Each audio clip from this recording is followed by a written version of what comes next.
Pride and Prejudice by Jane Austen. Chapter 21. The discussion of Mr. Collins's offer was now nearly at an end, and Elizabeth had only to suffer from the uncomfortable feelings necessarily attending it, and occasionally from some peevish allusions of her mother. As for the gentleman himself, his feelings were chiefly expressed, not by embarrassment or dejection, or by trying to avoid her, but by stiffness of manner and resentful silence. He scarcely ever spoke to her, and the assiduous attentions which he had been so sensible of himself were transferred for the rest of the day to Miss Lucas, whose civility in listening to him was a seasonable relief to them all, and especially to her friend. The morrow produced no abatement of Mrs. Bennet's ill-humor or ill-health. Mr. Collins was also in the same state of angry pride. Elizabeth had hoped that his resentment might shorten his visit, but his plan did not appear in the least affected by it. He was always to have gone on Saturday, and to Saturday he meant to stay. After breakfast, the girls walked to Meryton to inquire if Mr. Wickham were returned and to lament over his absence from the Netherfield ball. He joined them on their entering the town and attended them to their aunt's, where his regret and vexation and the concern of everybody was well talked over. To Elizabeth, however, he voluntarily acknowledged that the necessity of his absence had been self-imposed. "I found," said he, as the time drew near, "that I had better not meet Mr. Darcy, that to be in the same room, the same party with him for so many hours together, might be more than I could bear, and that scenes might arise unpleasant to more than myself."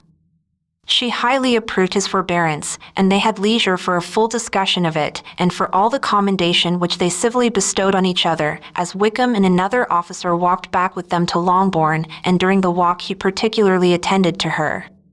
His accompanying them was a double advantage. She felt all the compliment it offered to herself, and it was most acceptable as an occasion of introducing him to her father and mother. Soon after their return, a letter was delivered to Miss Bennet. It came from Netherfield. The envelope contained a sheet of elegant, little, hot-pressed paper, well covered with a lady's fair, flowing hand, and Elizabeth saw her sister's countenance change as she read it, and saw her dwelling intently on some particular passages. Jane recollected herself soon, and putting the letter away, tried to join with her usual cheerfulness in the general conversation, but Elizabeth felt an anxiety on the subject which drew off her attention even from Wickham, and no sooner had he and his companion taken leave than a glance from Jane invited her to follow her upstairs. When they had gained their own room, Jane, taking out the letter, said, "This is from Caroline Bingley. What it contains has surprised me a good deal. The whole party have left Netherfield by this time and are on their way to town, and without any intention of coming back again. You shall hear what she says." She then read the first sentence aloud, which comprised the information of their having just resolved to follow their brother to town directly, and of their meaning to dine in Grosvenor Street, where Mr. Hurst had a house. The next was in these words: "I do not pretend to regret anything I shall leave in Hertfordshire, except your society, my dearest friend, but we will hope, at some future period, to enjoy many returns of that delightful intercourse we have known, and in the meanwhile may lessen the pain of separation by a very frequent and most unreserved correspondence. I depend on you for that."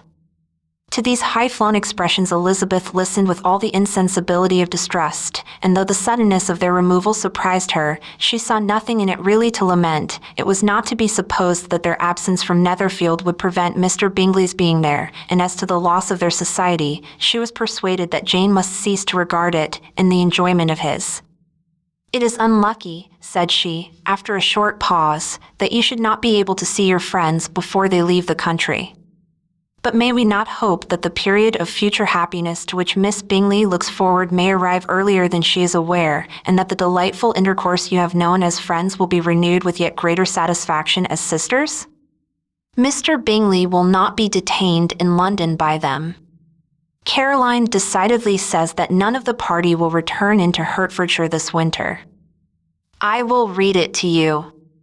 When my brother left us yesterday, he imagined that the business which took him to London might be concluded in 3 or 4 days, but as we are certain it cannot be so, and at the same time convinced that when Charles gets to town he will be in no hurry to leave it again, we have determined on following him thither, that he may not be obliged to spend his vacant hours in a comfortless hotel. Many of my acquaintances are already there for the winter. I wish that I could hear that you, my dearest friend, had any intention of making one of the crowd, but of that I despair. I sincerely hope your Christmas in Hertfordshire may abound in the gaieties which that season generally brings, and that your beaux will be so numerous as to prevent your feeling the loss of the 3 of whom we shall deprive you. It is evident by this, added Jane, that he comes back no more this winter. It is only evident that Miss Bingley does not mean that he should. Why will you think so? It must be his own doing. He is his own master. But you do not know all. I will read you the passage which particularly hurts me. I will have no reserves from you. Mr. Darcy is impatient to see his sister, and, to confess the truth, we are scarcely less eager to meet her again. I really do not think Georgiana Darcy has her equal for beauty, elegance, and accomplishments, and the affection she inspires in Louisa and myself is heightened into something still more interesting from the hope we dare entertain of her being hereafter our sister. I do not know whether I ever before mentioned to you my feelings on the subject, but I will not leave the country without confiding them, and I trust you will not esteem them unreasonable. My brother admires her greatly already. He will have frequent opportunity now of seeing her on the most intimate footing. Her relations all wish the connection as much as his own, and a sister's partiality is not misleading me, I think, when I call Charles most capable of engaging any woman's heart. With all these circumstances to favor an attachment and nothing to prevent it, am I wrong, my dearest Jane, in indulging the hope of an event which will secure the happiness of so many? What do you think of the sentence, my dear Lizzie? Said Jane as she finished it. Is it not clear enough? Does it not expressly declare that Caroline neither expects nor wishes me to be her sister, that she is perfectly convinced of her brother's indifference, and that if she suspects the nature of my feelings for him, she means, most kindly, to put me on my guard? Can there be any other opinion on the subject? Yes. There can, for mine is totally different. Will you hear it? Most willingly. You shall have it in a few words. Miss Bingley sees that her brother is in love with you and wants him to marry Miss Darcy. She follows him to town in hope of keeping him there and tries to persuade you that he does not care about you. Jane shook her head. Indeed, Jane, you ought to believe me. No one who has ever seen you together can doubt his affection. Miss Bingley, I am sure, cannot. She is not such a simpleton. Could she have seen half as much love in Mr. Darcy for herself, she would have ordered her wedding clothes. But the case is this, we are not rich enough or grand enough for them, and she is the more anxious to get Miss Darcy for her brother, from the notion that when there has been one intermarriage, she may have less trouble in achieving a second, in which there is certainly some ingenuity, and I dare say it would succeed if Miss de Bourgh were out of the way. But, my dearest Jane, you cannot seriously imagine that because Miss Bingley tells you her brother greatly admires Miss Darcy, he is in the smallest degree less sensible of your merit than when he took leave of you on Tuesday, or that it will be in her power to persuade him that, instead of being in love with you, he is very much in love with her friend. If we thought alike of Miss Bingley, replied Jane, your representation of all this might make me quite easy.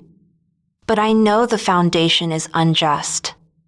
Caroline is incapable of willfully deceiving anyone, and all that I can hope in this case is that she is deceiving herself.